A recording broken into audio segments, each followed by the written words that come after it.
So, you want to snoop in your daughter's texts? My 16-year-old daughter Kendra started acting weird about 3 months ago, staying up late on her phone, being super secretive, giving me one-word answers when I asked about school. The usual teenage stuff, but something felt different. My mom instincts were going crazy. My ex-husband Brad kept telling me I was being paranoid, but he only has Kendra every other weekend, so what does he know? He gets to be the fun parent while I'm stuck dealing with the actual parenting. Real convenient for him. So I did what any concerned mom would do. I waited until she was in the shower, grabbed her phone from her dresser, and started scrolling through her messages. I figured I'd find something about boys, or maybe her failing a test she didn't tell me about, normal mom snooping stuff. Instead, I found messages between her and my sister Janet, not just regular aunt and niece chatting. I'm talking pages and pages of conversations about me, how I'm apparently the worst mom ever, how I never listened to her, how she wishes she could live with Janet instead, and Janet was agreeing with everything. Then I saw the message that made my blood run cold. Kendra had written that she was thinking about asking to move in with Janet permanently because she couldn't stand living with me anymore. And Janet's response? Your mom has always been controlling. You can stay here anytime you want. My own sister. The same sister who never had kids because she said they were too much work. The same sister who used to mock me for having Kendra so young.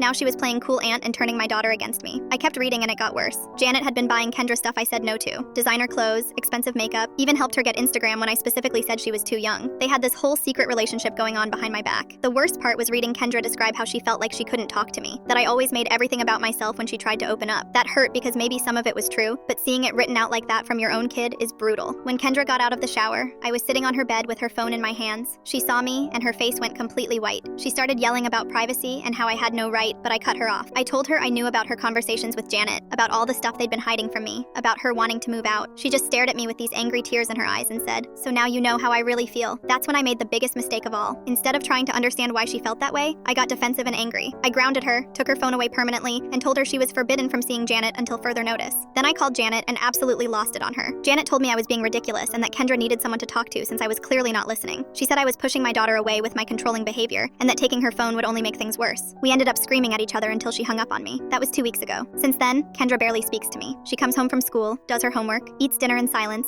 and goes to bed. When I try to start conversations, she gives me yes or no answers. It's like living with a ghost. Yesterday I found out from Brad that Kendra called him crying, asking if she could live with him full time. He said she told him I read all her private messages, and now she feels like she can't trust me with anything. He's actually considering it.